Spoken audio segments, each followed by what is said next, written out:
शिक्षार्थियों नमस्कार। मैं अबरार अहमद, लेक्चरर ज्योग्राफी।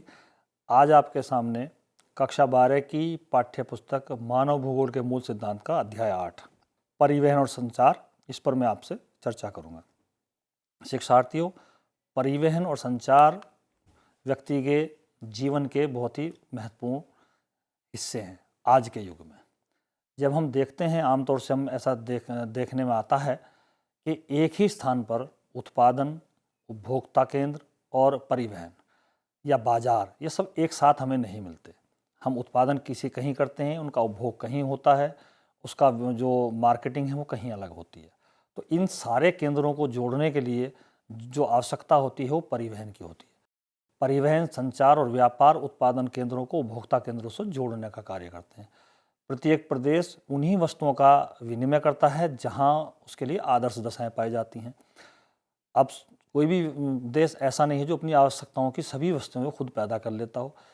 हर देश ने अपनी एक रणनीति बना रखी है कि हम केवल उन्हीं वस्तुओं का उत्पादन करें जिनमें हमारे आदर्श दशाएं हों या जिनमें हमें विशेषज्ञता हो, और इनको फिर हम ग्लोबल लेवल पर या विश्व स्तर पर हम इनका व्यापार करें। और इस व्यापार को जो सुगम बनाने वाले जो हमारे साधन हैं वो परिवहन और संचार के साधन हैं। अगर हम ये देखें कि लोगों की जीवन की जो गुणवत्ता और जो आधार है वो ये दक्ष परिवहन और संचार के साधन ही है, क्योंकि व्यापार और देश की जो प्रगति और अर्थव्यवस्था के आधार में इनका महत्वपूर्ण योगदान होता है। जैसे हम एक शरीर की बात करेंगे, जैसे शरीर में रक्त संचार आवश्यक होता है, प्रत्येक कोशिका तक रक्त का पहुंचना आवश्यक होता है, और सारे तंत्र को चलाने के लिए नाड़ियाँ महत्वपूर्ण भूमिका अदा करती हैं। ठीक उसी प्रकार से किसी भी देश की इकोनॉमी को या अर्थव्यवस्था को आगे बढ़ाने में परिवहन और संचार के साधनों का बहुत बड़ा योगदान होता है। लगभग उसी प्रकार का कार्य जैसे व्यक्ति के शरीर में नाड़ियाँ कार्य करती हैं, उसी प्रकार ये परिवहन के साधन करते हैं। तो ये परिवहन का अध्ययन करना एक भूगोल के छात्र के लिए अति महत्वपूर्ण है। जब हम परिवहन की बात करते हैं तो परिवहन होता क्या है? व्यक्तियों और वस्तुओं को एक जगह से दूसरी जगह वहन करने की सुविधा, ये लाने ले जाने की जो सुविधा है उसको हम परिवहन कहते हैं। इसमें व्यक्ति, वस्तु और सेवाएं, तीनों बातें हो सकती हैं कि व्यक्ति, वस्तु और सेवाओं को एक जगह से या उत्पादन क्षेत्रों से और उसके उपभोक्ता क्षेत्रों तक या प्रयोग क्षेत्रों तक पहुंचाने की जो सुविधा होती है, ये परिवहन कहलाती है। और ये परिवहन मनुष्यों द्वारा भी हो सकता है, पशुओं द्वारा भी हो सकता है, और इसके लिए विभिन्न प्रकार की गाड़ियाँ, वायुयान, जलयान और बहुत सारे साधन इसके लिए प्रयोग किया जा सकते हैं। अगर हम देखें तो सड़कें, रेलें, ये स्थलीय परिवहन का प्रमुख भाग हैं। आज हम संसार में अगर देखें तो नौ परिवहन जल मार्गों के द्वारा हो रहा है, वायु परिवहन भी वायुयानों के द्वारा हो रहा है। तो कोई ऐसा परिमंडल नहीं है जहाँ पर हमारे परिवहन के साधन उपलब्ध नहीं हैं। और एक नए परिवहन के साधन के रूप में आजकल पाइपलाइन इस्तेमाल की जा रही है। प्राकृतिक गैस को, पेट्रोलियम को और पानी को, इनको लोगों के घरों तक पहुंचा रही हैं, उत्पादन क्षेत्रों से उपभोक्ता क्षेत्रों तक पहुंचा रही हैं। तो पाइपलाइनों को भी हम परिवहन के साधन के रूप में अब देखने लगे हैं। तो परिवहन की जहाँ तक बात आती है, आमतौर से सरल से शब्दों में हम यही कह सकते हैं परिवहन के लिए कि वस्तुओं का, सेवाओं का या व्यक्तियों का जो लाने ले जाने की जो सुविधा है वो परिवहन है।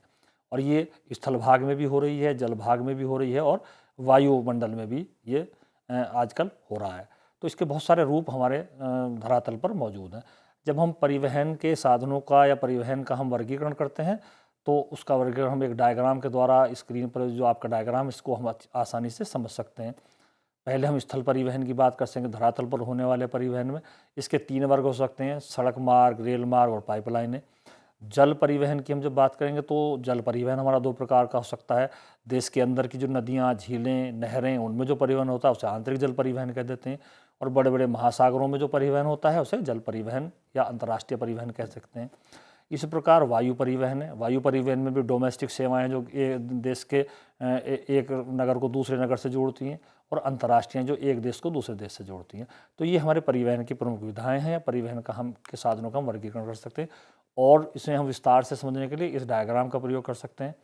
सड़क परिवहन या स्थल परिवहन में आपके सड़कें, रेलें और आपके पाइपलाइन या पशु, ये सब इसमें आ जाते हैं। ऐसे ही आपका रेल परिवहन में, और रेल परिवहन है, ये स्थल परिवहन का एक साधन है। दूसरा जब हम बात करते हैं जल परिवहन की, तो जल परिवहन में ये अंतर्राष्ट्रीय और राष्ट्रीय हो सकता है। ऐसी वायु परिवहन भी ये घरेलू और राष्ट्रीय हो सकता है। और पाइपलाइन परिवहन। तो ये परिवहन का हमने एक प्रकार से जो विधाएं हैं उनका हमने वर्गीकरण किया है।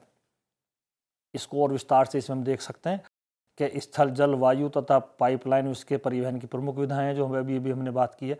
ये प्रादेशिक या देशीय स्तर पर भी हो सकती हैं, देश के अंदर भी हो सकती हैं और अंतर्राष्ट्रीय स्तर पर भी होती हैं। इनकी सार्थकता, इन परिवहन की किसी भी विधा की जो सार्थकता है वो इसके द्वारा ढोए जाने वाले माल, वस्तुओं के प्रकार, उसकी लागत आदि पर निर्भर करती है। अगर हम देखें जैसे अंतर्राष्ट्रीय जो परिवहन है या अंतर्राष्ट्रीय जो व्यापार के जो माल का लाना ले जाना है वो बड़े बड़े जलयानों द्वारा ज़्यादा होता है।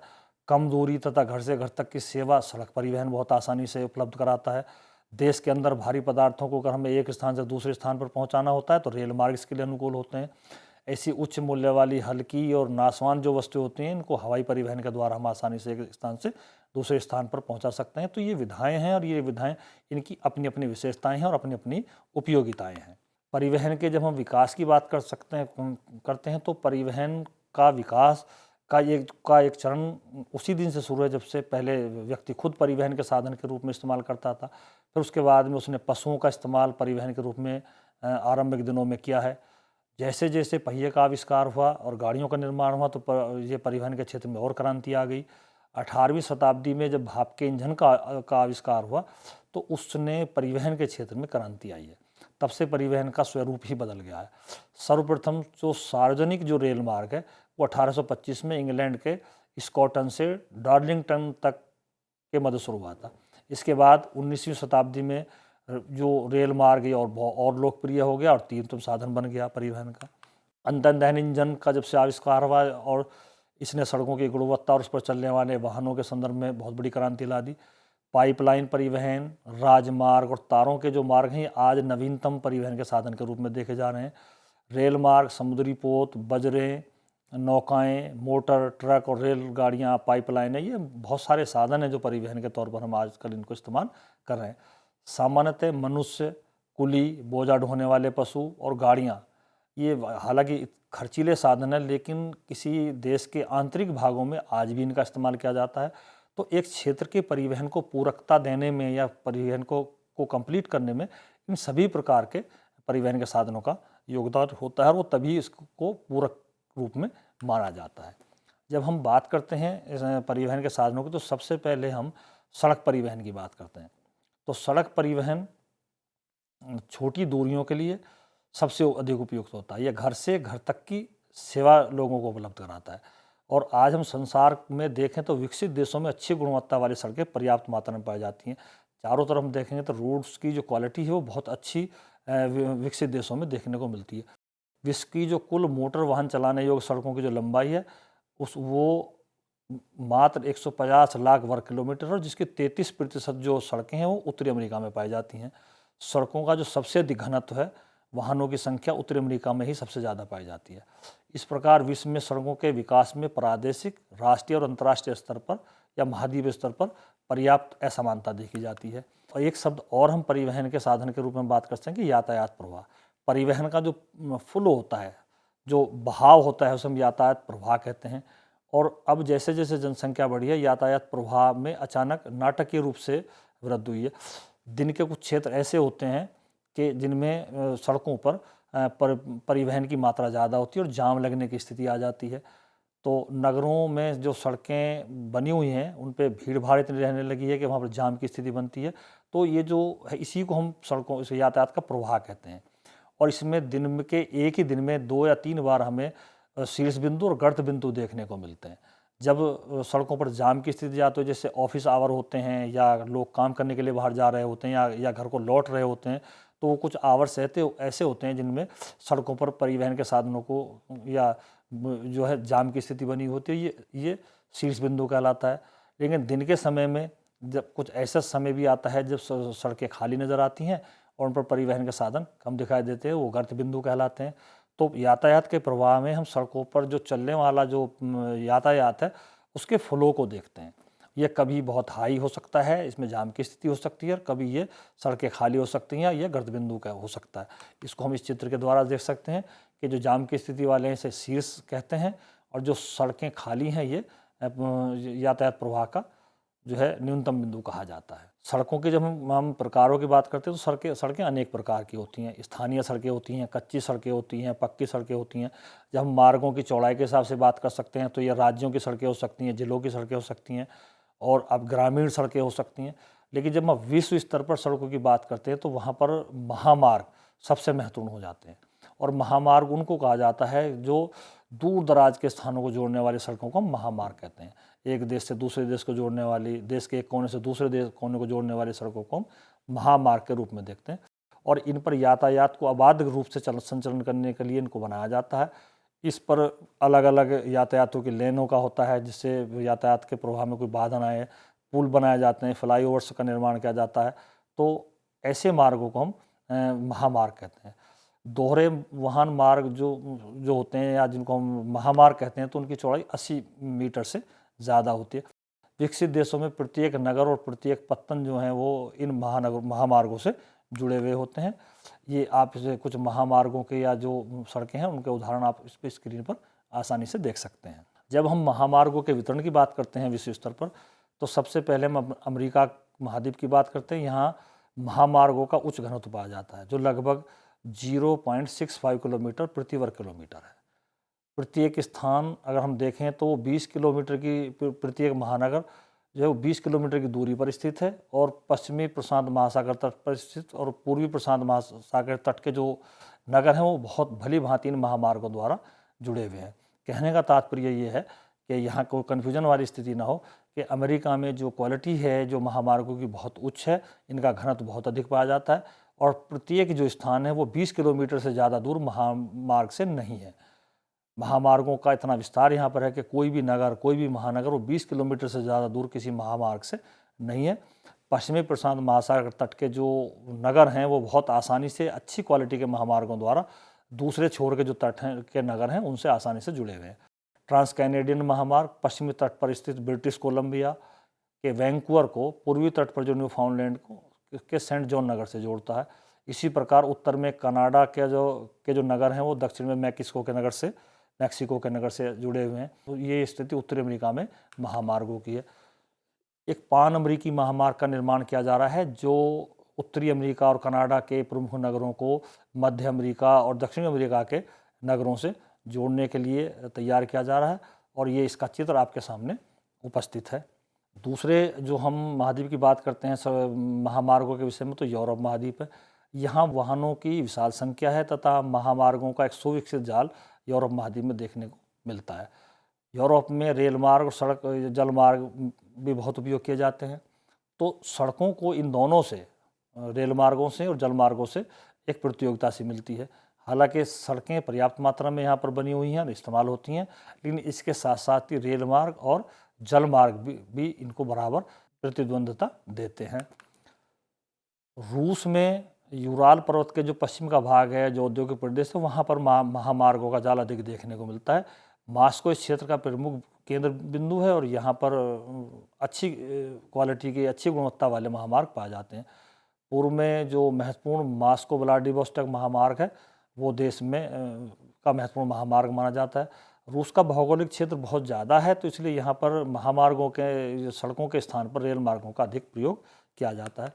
जब हम चीन की बात करते हैं तो चीन में महामार्ग प्रमुख नगरों को जोड़ते हैं और यहाँ ये क्रिस क्रॉस करते हुए महामार्ग आपको दिखाई देंगे। उदाहरण स्वरूप हम देखें तो सांसी को सिंघाई से और सिंघाई को ग्वाटेमाला से, बीजिंग से, इस तरह से जो उत्तर, दक्षिण, पूर्व, पश्चिम के जो शहर हैं उनको जोड़ते हुए और क्रिस क्रॉस करते हुए महामार्ग चीन में अत्यधिक पाए जाते हैं। चीन एक नवीन महामार्ग का बना रहा है जो चाउडू को लहासा से जोड़ने वाला है और इस क्षेत्र में चीन ने काफ़ी प्रगति की है। अफ्रीका महाद्वीप में जो महामार्ग हैं वो उत्तर में स्थित अल्जीरिया, गुयाना और कोरांकी को जोड़ने वाले महामार्ग यहाँ पर प्रमुख हैं और काहिरा और केपटाउन को जोड़ने वाला महामार्ग भी यहाँ पर स्थित है। भारत में अनेक महामार्गों का निर्माण हुआ है जो प्रमुख शहरों को जोड़ता है। भारत का जो सबसे लंबा राष्ट्रीय महामार्ग है वो राष्ट्रीय महामार्ग संख्या 7 है जो वाराणसी से कन्याकुमारी को जोड़ता है। यहाँ पर कई जो महामार्गों की जो परियोजनाएं जैसे स्वर्णिम चतुर्भुज परियोजना जो देश के प्रमुख महानगरों जैसे दिल्ली, मुंबई, बेंगलोर, चेन्नई, कोलकाता इन सबको जोड़ती है। तो महामार्गों का विकास भारत में भी अच्छा हुआ है और इस क्षेत्र में भारत की जो सरकार है वो काफ़ी प्रयास कर रही हैं। सड़कों का एक और प्रकार है जिसको हम सीमावर्ती सड़कें कहते हैं। सीमावर्ती सड़कें उन क्षेत्रों में बनाई जाती हैं जहाँ पर देश की सीमाओं के जो क्षेत्रों में रहने वाले लोग हैं उनकी सुविधा के लिए, उन तक पहुँच निश्चित करने के लिए सीमावर्ती सड़कें बनाई जाती हैं और ये देश के लिए बड़ी महत्वपूर्ण होती हैं। सामरिक दृष्टि से इन सड़कों का बड़ा महत्व होता है। प्राय सभी सैन्य शिविरों के लिए और सीमा पर जो आवाजाही है उसकी सुगमता को बनाए रखने के लिए सड़कें बड़ी महत्वपूर्ण होती हैं। अब हम परिवहन के दूसरे साधन रेल मार्गों की बात कर लेते हैं। तो स्थल पर लंबी दूरी और भारी सामान के लिए परिवहन का सबसे जो उपयुक्त साधन माना जाता है वो रेल परिवहन माना जाता है।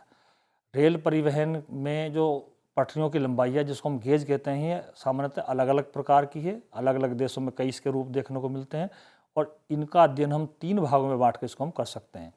जैसे पहले बड़ी गेज लाइन है जो 1.5 मीटर से अधिक चौड़ी होती है। मानक गेज 1.44 मीटर की होती है और मीटर गेज 1 मीटर की चौड़ाई वाली होती है।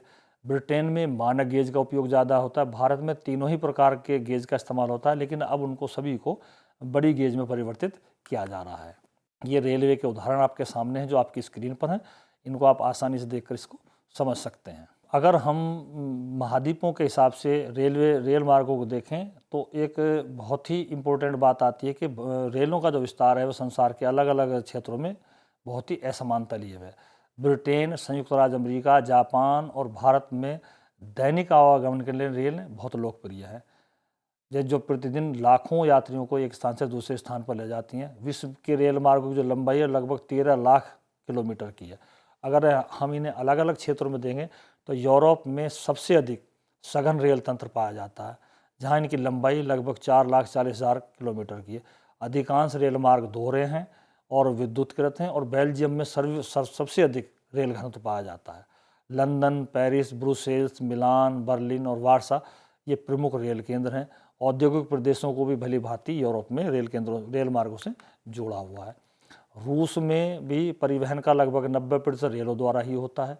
मास्को रेलवे का एक बहुत बड़ा केंद्र है और रूस के भौगोलिक परिप्रेक्ष्य को देखते हुए विभिन्न भागों को जोड़ने में रेलों की बड़ी महत्वपूर्ण भूमिका है और सड़क परिवहन के मुकाबले में यहाँ पर रेल परिवहन का ज़्यादा विकास हुआ है। मास्को में भूमिगत रेल मार्ग भी हैं जिसका उपयोग दैनिक आवागमन के लिए किया जाता है। उत्तरी अमेरिका में विश्व के कुल रेल मार्गों का लगभग 40% रेल मार्ग विस्तृत हैं और ये यहाँ पर एक रेलवे का बहुत ही विस्तृत तंत्र विकसित है। यहाँ रेल मार्गों का प्रयोग अधिकतर यात्री परिवहन के लिए किया जाता है। पूर्वी मध्य संयुक्त राज्य अमेरिका तथा कनाडा में उच्च औद्योगिक तथा नगरीय प्रदेशों में सबसे अधिक सघन रेल तंत्र देखने को मिलता है। कनाडा में रेल मार्ग सार्वजनिक सेक्टर में है तथा पूरे जो विरल जनसंख्या वाले प्रदेश हैं उन क्षेत्रों में रेल मार्ग फैला हुआ है। सार्वजनिक क्षेत्र की विशेषता ये होती है कि वहाँ रेलवे की जो सेवाएं हैं सभी क्षेत्रों में उपलब्ध कराई जाती हैं। यहाँ महाद्वीप पार रेल मार्ग द्वारा गेहूं उत्पादन करने वाली जो पेटी है उसको कोयला उत्पादन वाले क्षेत्रों से और औद्योगिक क्षेत्रों से जोड़ा गया है। ऑस्ट्रेलिया महाद्वीप में भी रेल मार्गों का पर्याप्त विकास हुआ है। लगभग 40,000 किलोमीटर लंबे रेल मार्ग यहाँ पर पाए जाते हैं और इनका लगभग अकेले 25% तो न्यू साउथ वेल्स में है। पर्थ से सिडनी तक का जो पश्चिमी पूर्वी ऑस्ट्रेलियाई राष्ट्रीय रेल मार्ग है वो इसके एक छोर से दूसरे छोर को जोड़ता है। न्यूजीलैंड में रेल मार्ग मुख्यतः उत्तरी द्वीपों में पाए जाते हैं जो कृषि क्षेत्रों को अपनी सेवाएं प्रदान करते हैं। दक्षिणी अमेरिका में भी रेल मार्गों का अच्छा विकास हुआ है। यहाँ पर जो अर्जेंटीना में पंपास और ब्राज़ील में जो कॉफ़ी उत्पादक क्षेत्र हैं ये रेल मार्गों से जुड़े हुए हैं। इन दोनों प्रदेशों में दक्षिणी अमेरिका के कुल रेल मार्गों का लगभग 40% रेलें पाई जाती हैं। इसके अलावा चिली एकमात्र ऐसा देश है जहाँ रेल मार्गों का अच्छा विकास हुआ है। चिली के ये रेल मार्ग आंतरिक क्षेत्रों में स्थित खनन क्षेत्रों को जोड़ते हैं और यहाँ पर भी एंडीज पर्वत के पार के जो क्षेत्र हैं उनको दर्रों से निकलते हुए रेल मार्ग देखने को मिलते हैं। एशिया में जापान, भारत तथा चीन सघन जनसंख्या वाले क्षेत्रों में रेलों का सघन जाल देखने को मिलता है। अन्य देशों में रेल मार्गों का विकास कम हुआ है, विशेषकर विस्तृत मरुस्थलों और विरल जनसंख्या वाले क्षेत्रों में और एशिया महाद्वीप में रेलें कम पाई जाती हैं। अफ्रीका महाद्वीप में अल्प विकास के कारण 40,000 किलोमीटर लंबे रेल मार्ग हैं और ये विश्व का दूसरा बड़ा ऐसा महाद्वीप होने के कारण फिर भी यहाँ पर रेल मार्गों का विकास कम हुआ है। दक्षिणी अफ्रीका में रेल मार्ग अधिक विकसित हैं होने का कारण ये है कि यहाँ पर जो खनिज पदार्थ हैं सोने, हीरे और तांबे के जो खाने हैं उनकी वजह से दक्षिणी अफ्रीका में, अफ्रीका महाद्वीप के दक्षिणी अफ्रीका देश में रेल मार्गों का विकास अधिक हुआ है। महाद्वीप के प्रमुख रेल मार्गों में वेनेजुएला रेल मार्ग, ऐसे तंजानिया रेल मार्ग, बोत्सवाना और जिम्बाब्वे से होता हुआ रेल मार्ग, ये कुछ प्रमुख रेल मार्ग हैं जो अफ्रीका महाद्वीप में। अल्जीरिया, सेनेगल, नाइजीरिया, केनिया और इथोपिया में रेल मार्ग पत्तनों, नगरों और आंतरिक केंद्रों को जोड़ते हैं। अब हम एक बात कर लेते हैं इस अध्याय में कि पार महाद्वीप रेल मार्गों की, कि पार महाद्वीप रेल मार्ग होते क्या हैं। कि महाद्वीप को एक कोने से दूसरे कोने को जोड़ते हुए जो रेल मार्ग बनाए गए हैं उनको हम पार महाद्वीप रेल मार्ग कहते हैं। और ये रेल मार्ग बहुत ही महत्वपूर्ण होते हैं क्योंकि ये एक महाद्वीप के एक सिरे को दूसरे सिरे से जोड़ते हैं। ये आर्थिक और राजनीतिक दृष्टि से बहुत ही महत्वपूर्ण होते हैं। विश्व में ऐसे जो प्रमुख पार महाद्वीप रेल मार्ग हैं वो कई हैं, जिनको एक एक करके हम इसको समझ लेते हैं। सबसे पहला पार साइबेरियन रेल मार्ग है। यह रूस में बना हुआ है, जो सेंट पीटर्सबर्ग से आरंभ होकर व्लादिवोस्टॉक तक फैला हुआ है। यह अपने मार्ग में मॉस्को, कजान, ट्यूमिन, चिंता और कई स्थानों को जोड़ता है। ये एशिया का सबसे महत्वपूर्ण तथा विश्व का सबसे लंबा रेल मार्ग है, जो 9322 किलोमीटर है। यह दोहरे पथ वाला है और विद्युतीकृत है। इसने रूस को एक कोने से दूसरे कोने तक जोड़ा है, और बल्कि यहाँ के जो यूरोपीय जो रूस के जो कृषि उत्पादक क्षेत्र हैं या औद्योगिक क्षेत्र, उनको यूरोप के बाज़ारों से ये जोड़ता है। और रूस के विकास में इसका बहुत बड़ा योगदान है। यह यूराल पर्वत, ओबे, यनीसी नदियों को पार करते हुए एक लंबा रेल मार्ग है, जिसने इसको रूस के विकास में बहुत ही महत्वपूर्ण भूमिका निभाई है। ये इसका चित्र है जिसको आप देख सकते हैं, ये ट्रांस साइबेरियन रेल मार्ग को। ऐसे ही एक पार कैनेडियन रेल महामार्ग है। यह रेल मार्ग पूर्व में अटलांटिक तट पर हैलिफैक्स स्थित हैलिफैक्स नगर से और प्रशांत तट पर वैंकूवर तक ये फैला हुआ है। मॉन्ट्रियल, ओटावा, विनिपेग, कैलेगरी इत्यादि इसके महत्वपूर्ण स्थान हैं जिनको यह जोड़ता है। इसका निर्माण 1886 में एक संधि के तहत हुआ, और इसका उद्देश्य पश्चिमी तट पर स्थित ब्रिटिश कोलंबिया के राज्यों को संघ में शामिल करना था। इसके बाद में यह मार्ग क्यूबेक, मॉन्ट्रियल के औद्योगिक प्रदेशों को प्रेरी प्रदेश की गेहूं मेखला तथा उत्तर में शंकुधारी जो वन प्रदेशों को जोड़ने के कारण इसका महत्व और बढ़ गया है। ये कनाडा की आर्थिक धमनी कहलाता है और इसके विकास में महत्वपूर्ण भूमिका अदा करता है। इस मार्ग द्वारा मुख्यतः गेहूं और मांस का निर्यात किया जाता है। ये इसका चित्र है जिसको आप आसानी से देखकर इसको पहचान सकते हैं कि किन किन केंद्रों से, किन किन क्षेत्रों से ये मार्ग होता हुआ जाता है। अगला जो रेल मार्ग है वो संघ और प्रशांत रेल मार्ग है। यह रेल मार्ग अटलांटिक तट पर स्थित न्यूयॉर्क से आरंभ होकर प्रशांत तट पर स्थित सैन फ्रांसिस्को को मिलाता है, और अपने इस मार्ग में ये शिकागो, इबास, ऑगडन और स्क्रेमिटो को जोड़ता है। इस रेल मार्ग द्वारा अयस्क, अनाज, कागज, रसायन और मशीनरी इत्यादि का निर्यात किया जाता है। ऐसे ही जो एक महत्वपूर्ण जो हमारा पार महाद्वीप रेल मार्ग, ऑस्ट्रेलियाई पार महाद्वीप रेल मार्ग है। यह रेल मार्ग पश्चिमी तट पर पर्थ से आरंभ होकर और ये सिडनी तक जाता है, और ऑस्ट्रेलिया महाद्वीप को के आर पार एक छोर से दूसरे छोर को जोड़ता है। मानचित्र में इसकी स्थिति आप आसानी से देख सकते हैं। ओरिएंटल एक्सप्रेस, ये लाइन पेरिस तथा इस्तांबुल को आपस में जोड़ती है, और स्टेट्सबर्ग, म्यूनिख, वियना, बुडापेस्ट तथा बेलग्रेड इस लाइन पर पड़ने वाले प्रमुख केंद्र हैं। इस लाइन के कारण लंदन से इस्तांबुल तक का जो समय है जो उसमें काफ़ी कमी आ गई है, और ये मात्र 96 घंटे का रह गया जो पहले 10 दिन का होता था। ओरिएंटल एक्सप्रेस मुख्यतः पनीर, मांस, जई, शराब, फल और मशीनरी आदि के इस्तेमाल में आता है, और इस्तांबुल को बैंकॉक, ईरान, पाकिस्तान, भारत, बांग्लादेश और म्यांमार से जोड़ने वाली एशियाई रेलवे का ये बहुत ही महत्वपूर्ण भाग है। ये ओरिएंटल एक्सप्रेस का आपको मार्ग है जिसको आप देख सकते हैं। बस आज की इस कक्षा में हमारी यही चर्चा का विषय रहा। इसमें हमने परिवहन के जो दो मुख्य साधन थे, सड़कें और रेलें, इन पर हमने विस्तार से चर्चा की है, और ये हमने विश्व के संदर्भ में, क्योंकि मानव भूगोल जो है ये हमारा एक क्रमबद्ध भूगोल है जिसमें हम विश्व स्तर पर परिवहन के साधनों की बात कर सकते हैं। तो इसमें परिवहन क्या होता है, परिवहन के साधनों का विकास किस तरह से हुआ है, और विश्व स्तर पर हमने सड़कों की बात की है, रेलों की बात की है, और विशेषतः हमने इस अध्याय में ये जाना है कि सड़कों की क्वालिटी किस किस तरह से संसार के विभिन्न क्षेत्रों में भिन्न भिन्न है, और जो हमारे जो रेल मार्ग हैं जिनको पार महाद्वीप रेल मार्ग कहा जाता है, इनकी स्थिति विश्व स्तर पर किस प्रकार की। आशा है कि ये आपकी अच्छी तरह से समझ में आ गई होगी। बस इन्हीं शब्दों के साथ धन्यवाद। बाकी पार्ट हम इसका अगले वीडियो में करेंगे। Thank you very much.